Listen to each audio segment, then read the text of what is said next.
Hi everybody. Um, I hate making these videos. I hate looking at myself and listening to I just hate the whole thing. But anyway, I have some interesting news that has happened in the past couple of days. Um, I went for my echo. Tomorrow I have the nuclear stress test, whatever it is, thallium stress test. Um, but I also had some good news from the nutritionist. We went to her last. I've been back and forth to so many doctors in the past few days, but I went to the nutritionist, and at first I was pissed off because I waited over 45 minutes and I was the only person in the office, so that kind of pissed me off. That really pissed me off. And when I went to meet with her, she actually said, "Are you sure you want to do this, or would you like to reschedule? Because you seem a little angry."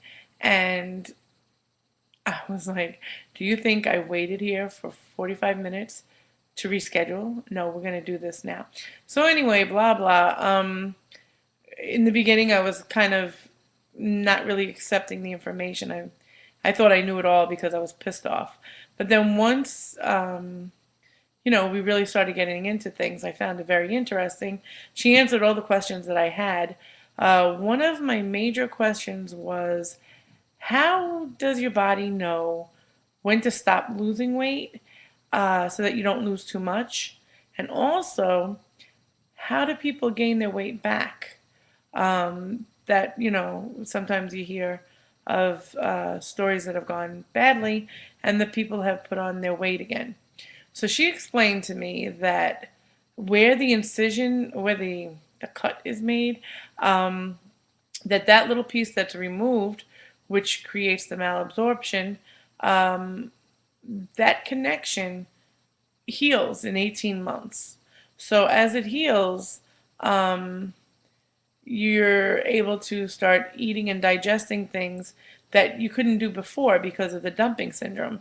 Um, so she said the body rejuvenates itself, whatever. And this is how it happens. So after a certain amount of time, you're once again, having to control what you eat and how much you eat. So that was a big question of mine because I didn't understand how. I was afraid either you lose too much weight because you can't stop it, or how do you gain weight back? So anyway, that's all I wanted to know.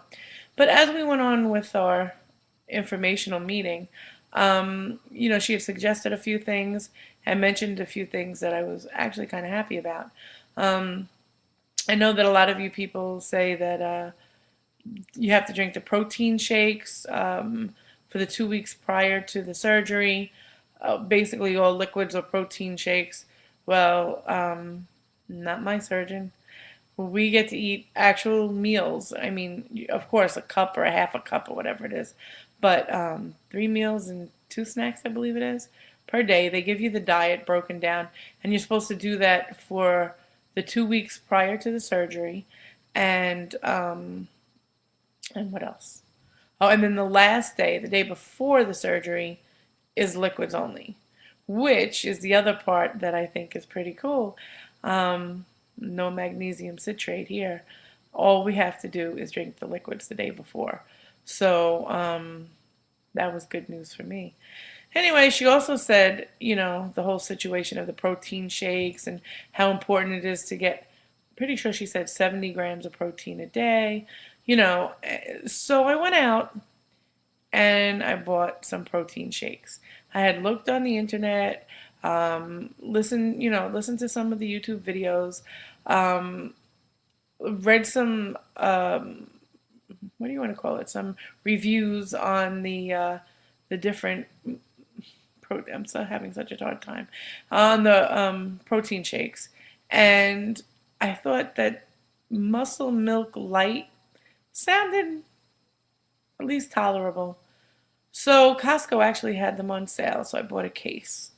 I think it came out to like maybe $22. So I brought them home, thinking positive.